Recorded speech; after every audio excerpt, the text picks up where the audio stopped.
계속해서 디모데전서를 좀 살펴보고 있는데요. 오늘 우리는 5장 17절로 25절을 같이 읽었는데요. 디모데전서 5장은 주제가 그렇습니다. 우리가 책임져야 할 사람이 있다. 그 책임져야 할 사람들에 대해서 이러저러하게 책임을 지도록 하라 라고 하는 것이 5장의 얘기입니다. 혹시 지난주에 디모데전서를 얘기를 하면서 누구에 대해서 혹시 길게 얘기를 나누는지 혹시 기억하셔요? 과부.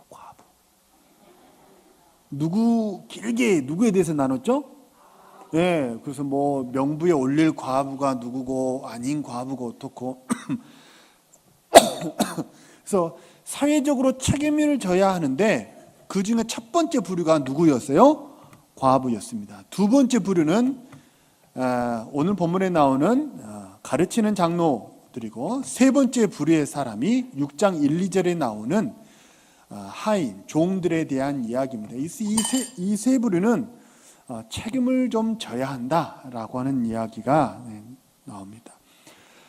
바울 사도는 좀 책임을 져야 하는 오늘 본문에 나오는 가르치는 장로에 대해서 5가지를 교훈하고 있는데요. 첫 번째는 인정해 주라 하는 얘기입니다. 1절, 2절을 17절, 18절을 다시 한번 같이 읽어보겠습니다. 시작. 잘 다스리는 장로들은 배나 존경할 자로 알되 말씀과 가르침에 수고하는 이들에게는 더욱 그리할 것이니라. 성경에 일렀으되 곡식을 밟아 떠는 소의 입에 망을 씌우지 말라 하였고 또 일꾼이 그 싹스를 받는 것이 마땅하다 했느니라.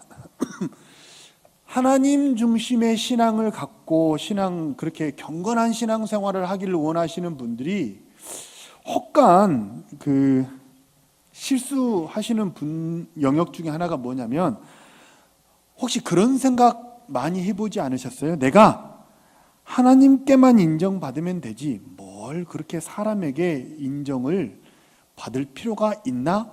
그런 생각 해보신 적 있으시죠? 있다 그러세요? 예, 다 경건하시잖아요. 예, 그런 생각 해보신 적 있으시죠? 사람에게 인정받는 것, 그거 어떻게 하면 좋을까요? 사람에게 인정받는 영역에 대해서는 수고하신 분에 대해서 다른 사람은 뭐 해줘야 옳아요? 인정해 주는 것이 옳습니다. 다시 말하면 수고한 본인이 인정을 해달라고 요청하는 것은 덕스럽지 못합니다. 그런데 수고하셨으면 옆에서 뭐 해주라고요? 인정은 옆에서 해주는 거지 내가 해달라고 요청하는 것이 아니라는 거예요. 그래서 어떻게 되냐면 옆에서는 수고하십니다.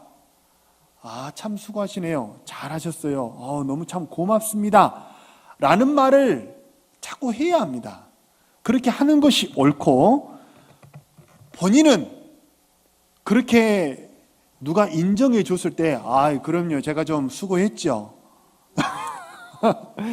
이러면 모양이 좋아요, 나빠요? 나빠요. 그렇다고 또 분명 수고했는데 아니에요, 저는 아무것도 한 게 없어요. 그것도 옳지는 않는 것 같아요. 왜냐하면 수고한 것은 사실이니까. 어떻게? 감사합니다. 누가 격려를 해주면 그 격려와 인정과 칭찬도 잘 받는 것도 저는 필요하다고 생각합니다. 그래서 누가 격려해달라고 쥐어짜낼 필요는 없지만 누가 격려해 줄 때 그 격려를 고맙고 감사하게 받을 줄도 알아야 합니다. 그러나 그것을 내가 스스로 뭐 하지는 마라? 드러내려고는 하지 마라. 나 이만큼 수고했는데, 나 이것도 했는데, 나 이것도 했는데, 다른 사람이 하자는 이것도 했어요 라고 자꾸 자기가 수고한 것을 드러내려고 할 필요는 없습니다.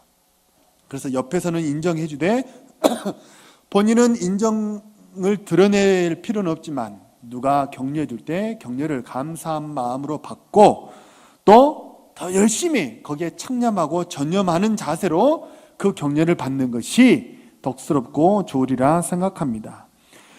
우리가 서두에도 말씀드렸지만 디모데전서 5장은 사회적으로 책임져야 할 세 부류의 사람에 대해서 교훈하고 있는데요. 과부와 더불어서 특별히 오늘 본문에 나오는 가르치는 장로들에 대해서는 어떤 교훈을 성경이 더하고 있냐면 물질적으로도 책임을 져라 라고 이야기를 하고 있습니다. 특별히 가르침에 수고하는 이들에게는 더욱 그리하라. 뭘 더욱 그래요?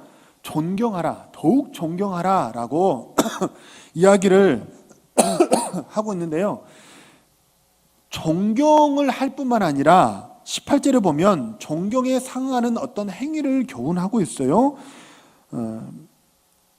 뭐 하라고 얘기하냐면 하나님이 소에 대해서 소가 일한다면 먹는 것이 당연하지 않느냐?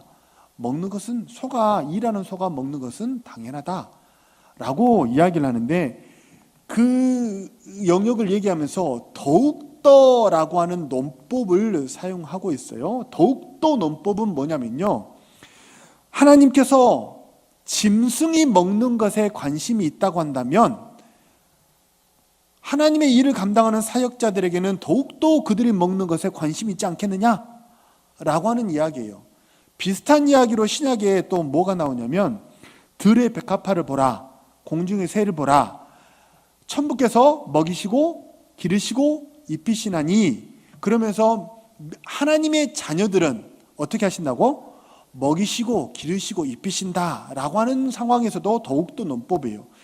들의 백합화도 공중의 새도 하나님의 먹이시고 기르시고 입히시는데, 그렇다고 한다면 하나님의 자녀들은 더욱더 돌보지 않겠느냐라고 하는 더욱더 논법입니다.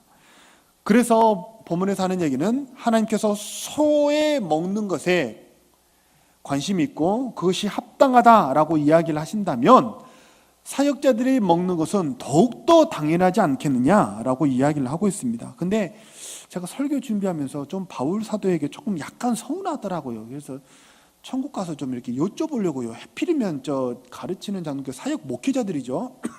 목회자들이 그 좀 잘 이렇게 경제적으로 책임을 져줘라라는 그 이야기는 어떤 말인지는 이해는 되는데 비유가 뭐의 비유를 들었어요 지금? 소에 하필이면 짐승이에요. 그래서 하필이면 짐승에다 비유를 내가지고 예. 그래서 그 비유 첫 번째 비유는 소에 대한 비유를 들었고 두 번째 비유는 누구예요? 농부의 비유를 들었어요. 그래서 좀 해피름한 비유를 들어도 짐승이 뭡니까? 좀 그렇더라고요. 근데 제가 한 가지 여쭤볼까요? 소하고 농부하고 공통점이 하나 있는 것 같아요. 소하고 농부는 어떤 공통점이 있을까요? 에? 무엇이라고요? 열심히 해요. 부지런하죠? 그리고 성실해야만 할 수 있는, 그래서 소는 부지런의 상징인 것 같고 농부도 그 한 해 소출을 얻기 위해서 수고하고 애쓰는 그 성실과 부지런의 상징이 농부인 것 같아요. 그래서 아마 바울 사도의 이야기를 이렇게 주석을 이렇게 찾아보니까 그렇게 나오더라고요. 소하고 농부를 그렇게 바울 사도가 비유한 이유는 목회사에게 그만큼 힘들고 고된 일이기 때문에, 그렇기 때문에 좀 인정해 주어라 라고 하는 그런 차원에서 이 두 부류를 이렇게 비유로 들었다, 그런 기록들이 있더라고요. 그래서 어쨌든 첫 번째 교훈은 뭐냐면 인정해 주고 뭐하라? 책임져 줘라 라고 하는 이야기가 첫 번째 교훈입니다. 두 번째 교훈은 19절 20절에 대한 교훈인데요, 공정하라 라고 하는 이야기입니다. 우리 19절 20절을 한번 읽어볼까요? 시작. 장로에 대한 고발은 두세 증인이 없으면 받지 말 것이요, 범죄한 자들을 모든 사람 앞에서 꾸짖어 나머지 사람들로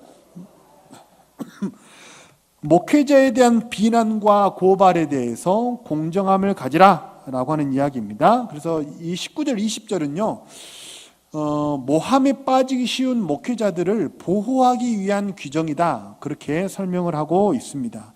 모함에 대해서 칼빈은 그렇게 이야기를 했습니다.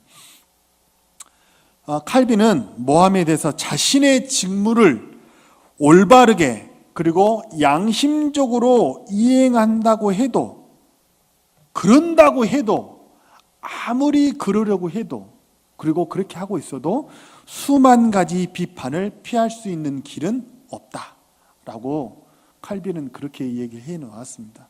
그래서 목회자에 대한 비난과 비방은 아마 오래전부터 있어 왔고 지금도 있고 앞으로도 아마 있을 것 같습니다. 그런데 목회자에 대한 고발은 어떻게 하라고요? 두세의 증인이 없으면 받지 말라는 거예요.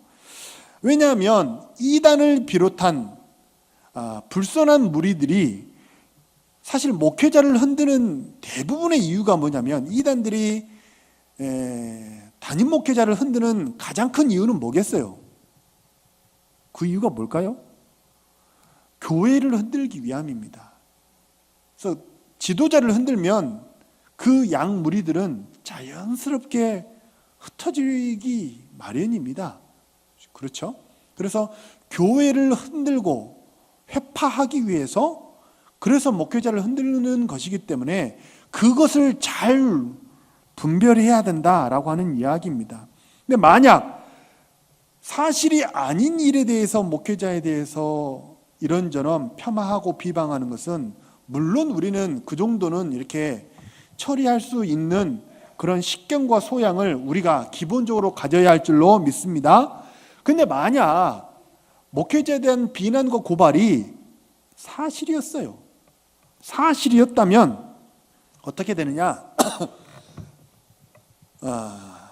그러한 사실이었을 경우에라도 모든 사람 앞에서 공개하는 일은 최후에 취해야 될 조치로 남겨두어야 한다라는 것입니다. 그러나 그럼에도 불구하고 회개하기를 만약 거부한다면 회중 앞에서 공개해야 되겠죠. 아마 회중 앞에서 목회자가 부끄러움을 당하는 그런 일은 아마 면키 어려울 것입니다. 아무리 목회자라 해도 회개하지 않는 그런 죄에 대해서는 공정하게 처리해야 되는 것이 맞을 것입니다. 그러나 그것은 최후에, 왜냐하면 교회가 흔들릴 수 있기 때문에 그렇습니다. 그래서 송사에 대한 성경의 교훈은 이렇습니다. 송사에 대한 교훈, 첫 번째는 뭐냐면, 가능하면 떠도는 소문에 팔랑귀가 돼가지고 그 소문에 휩쓸리지 말고 입방아 찢지 말아라. 떠도는 소문에 뭐 하지 말라고요? 입방아 찢고 휩쓸리지 말아라는 거예요. 두 번째, 뒤에서 뒷담하지 말고 이렇다더라 저렇다더라 그랬대 저랬대 그러지 말고, 정말 뒤에서 뒷담하지 말고 사람과 사람이 서로 뭐 해야 돼요? 만나야 돼요. 대면해서 조심스럽게 사실을 확인하고 지혜롭게 권면해야 합니다. 사실인지 아닌지도 확인도 하지 않고 자꾸만 무성하게 뒤에서 이러쿵저러쿵 말만 하는 것은 사실 교회를 해치는 거예요. 그것은 정말 좋지 않은 행위입니다. 누가 범죄한 일이 있거나 혐의가 있으면 어떻게 해야 돼요? 정말 그렇습니까? 라고 만나서 지혜롭게 물어보고 처신해야 합니다. 그래서 뒤에서 말하는 것처럼 비겁한 건 없어요. 정말 잘못한 것이 있다고 생각되면 면전에서 그렇다고 이렇게 막 싸우란 얘기가 아니고 어떻게 하라고요? 뭐 하게? 지혜롭게. 어떻게 하게? 그래서 송사는 정말 어떻게? 지혜롭게 해야 돼요. 처신을 정말 지혜롭게 해야 합니다. 입방아 찢고 분내고 썩내는 것이 능사가 아니에요. 세 번째, 송사에 대한 세 번째 교훈. 만약 사실이라 손 치더라도 권면과 징계의 목적은 그를 돌이키게 하고 살리는 데 목적이 있는 것이지, 그 사람에게 창피를 주고 그 사람을 모욕 주고 우리 가운데서 도려내는 것이 목적이 아니라는 거예요. 율법은 도려내고 잘라내는 게 목적이 있잖아요. 죄를 분별하고 어떻게 하라고? 돌이켜서 살리는 데 그 목적이 있는 거지 찍어내는 것이 능사가 아닙니다. 그런데 여기서 말하는 송사는요, 조금 제가 구분할 필요는 있는 것 같아요. 여기서 나오는 송사는요, 일상생활에서 나오는 그런 시시콜콜한 일 그 이상의 범죄에 관한 건이에요. 근데 사실 우리가 누가 네게 혐의가 있다고 하는, 우리가 소위 말하는 나 섭섭해 라고 하는 문제는요, 대부분 누군가가 한 사람이 품어 안으면 해결될 문제가 대부분입니다. 우리들 사이에 일어나는 그런 시시비비는 정말 제가 그것은 정말 잘못했습니다 라고 정말 사과하고 그 사과를 진심으로 받고 서로 끌어안으면 해결될 문제가 대부분이에요. 여기서 말하는 송사는 그 이상의 범죄에 관한 건입니다. 정리하겠습니다. 송사가 능사가 아니에요. 그리고 비방이 처방이 아니에요. 제가 설교 준비하면서 제가 깜짝 놀랐어요. 내 머릿속에서 이런 단어가 나오다니. 되게 놀랐습니다. 따라서 한번 하시죠. 제가 생각해 되게 좋은 말 같아요. 따라서 한번 하세요. 송사가 능사가 아니고 비방이 처방이 아니다. 품고 사랑합시다. 웬만하면 우리 사이에 일어나는 웬만한 일은요, 정말 인정하고 안아주면 대부분 다 끝날 일이 대부분입니다. 사랑의 영광로를 뜨겁게 달궈야 합니다. 그래서 우리 이루는 교회가 정말 웬만한 문제로는 우리 마음을 상하게 할 수 없는 그런 뜨거운 사랑을 가진 그런 교회가 되어지기를 간절히 소망합니다. 세 번째, 공평하라 하는 것입니다. 21절 읽어볼까요? 시작. 하나님과 그리스도 예수와 택하심을 받은 천사들 앞에서 내가 엄히 명하느니 너는 편견이 없이 이것들을 지켜 아무 일도 불공평하게 하지 말며.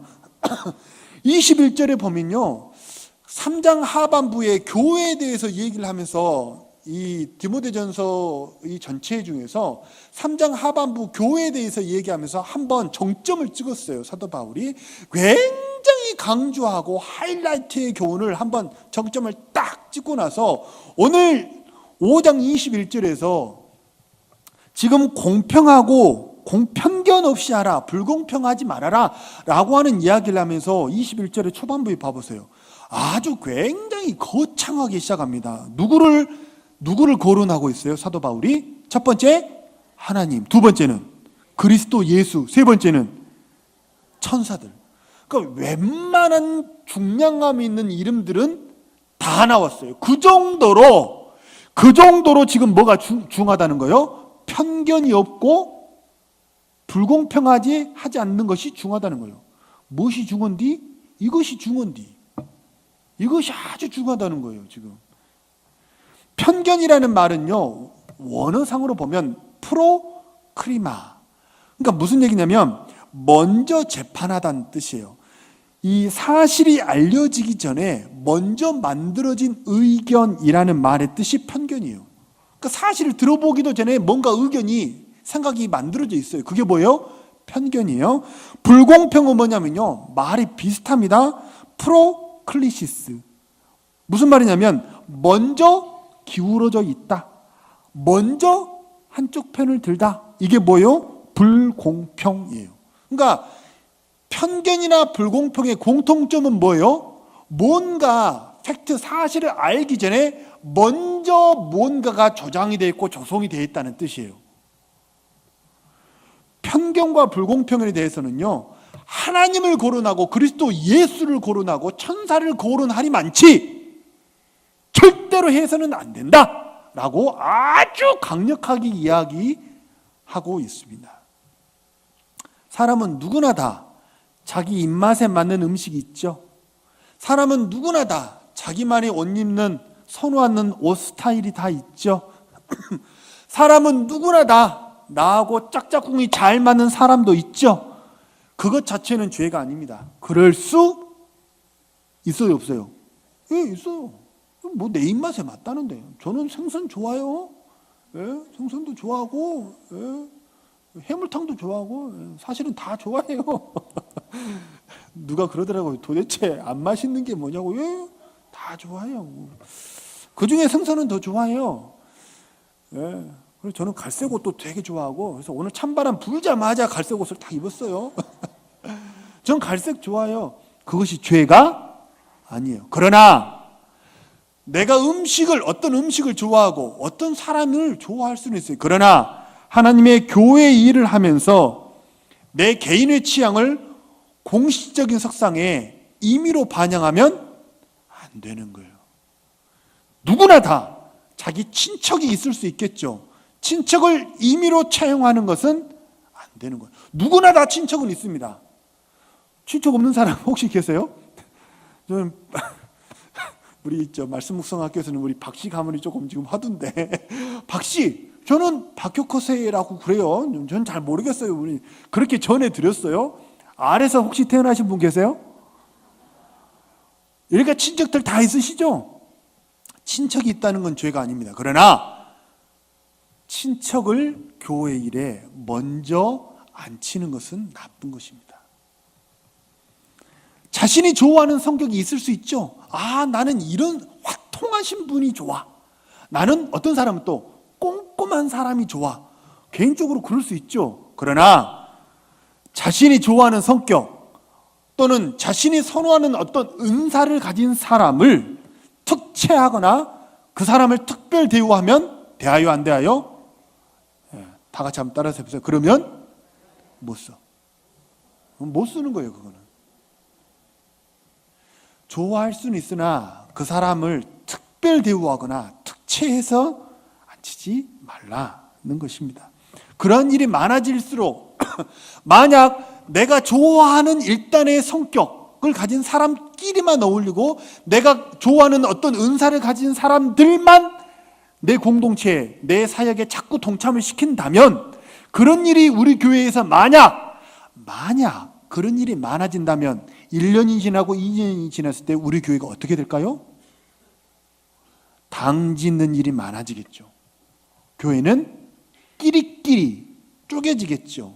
그것은 하나님이 원하시는 일이 아니에요? 그럼 못 쓰는 거예요. 그래서 공평해야 합니다. 우리는 다른 사람에게 어떻게 합니까? 그가 받아야 할 기본적인 대우는 모두에게 공평하게 다 해야 합니다. 내가 아무리 내 입맛에 안 맞는 사람에게도 그를 위해서도 예수 그리스도께서 피를 흘리신 값진 분이시기 때문에 그가 받아야 할 정당한 대우를 그에게 해야 함이 옳은 줄 믿으시기 바랍니다. 아무리 내 입맛에 안 맞아도, 아무리 내 성격하고 안 맞아도, 아무리 정말 진상이야, 이렇게 느끼는 사람에게도 어떻게 해야 돼요? 그가 받아야 할 기본적인 예와 격을 항상 갖춰야 합니다. 공평하라는 것입니다. 우리 옆 사람에게 이렇게 한번 이야기하실까요? 저도 잘 하겠습니다. 앞으로 잘해봅시다. 만약 그렇게 서로 상상을 한번 해보셔요. 내 입맛에 안 맞는 사람, 내 입맛에 안 맞아. 그래서 하나 둘씩 잘라내기 시작했어요. 결국 내 입맛에 사람이 안 맞다고 하면 하나 둘씩 잘라내면 누구만 남아요? 나만 남아요. 근데 내가 보기에 내가 마음에 들어요, 안 들어요? 내가 보기에 내 마음에, 솔직히 마음에 안 들 때 있으시잖아요. 그러면 어떻게 하는 거예요? 내가 내 자신도 찍어내는 거예요. 그래서 그게 사망의 역사밖에 남는 게 없어요. 공평해야 합니다. 네 번째, 신중하라. 우리 22절 3절 한번 읽어볼까요? 시작.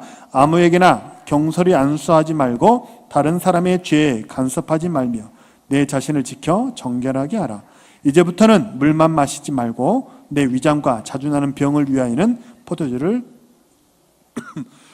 우리는 대부분 그렇습니다. 대부분 신중해야 할 때 성급하고, 그리고 생각지 못한 일이 생기면 허둥지둥 되는 그런 특징들을 다 가지고 계시죠.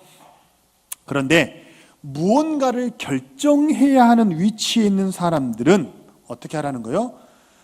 성급하게 결정해서 평생 후회하지 말고 신중에 신중을 더하라 라고 이야기를 하는 것입니다. 아무에게나 경솔히 안수하지 말라라고 했을 때 이 안수는 어떤 안수를 의미한다고 생각하세요? 어떤 안수일까요? 그냥 이렇게 병 낫기를 위해서 하는 안수일까요? 이거는 어떤 안수예요? 임직을 위한 안수를 말하는 거예요. 아무에게나 경솔히 임직하는 안수를 하지 말라. 임직할 때 안수하는 직분이 뭐가 있을까요, 교회? 첫 번째, 목회자도 안수 받죠. 두 번째, 장로님. 세 번째, 이 세 부류는 교회에서 임직할 때 안수를 하죠. 그래서 총회법에 교회 직원이라고 나옵니다. 안수 집사님들도 뭐예요? 교회 직원이에요. 그래서 안수 집사님들도 장로가 아니라고 해서 이게 너무 이렇게 느슨하게 생각하지 마시고, 총회법에 나는 뭐라고 나와요? 안수 집사님도 교회 직원이에요. 그만큼 굉장히 중하게 보고 있는 직분이 안수 집사라고 하는 겁니다. 앞서 디모데전서 3장에도 새로 입교한 자를 안수하지 말라라고 그렇게 이야기한 내용과 같은 내용입니다. 시간을 갖고 안수해야 될 대상자를 자세히 검증해 보라라고 하는 얘기입니다. 결정은 신중할수록 좋습니다. 사람을 세우는 부분도 정책을 위반하는 부분도 모두 신중에 신중을 더해야 합니다. 아울러서 포도주에 대한 얘기가 조금 나오는데요.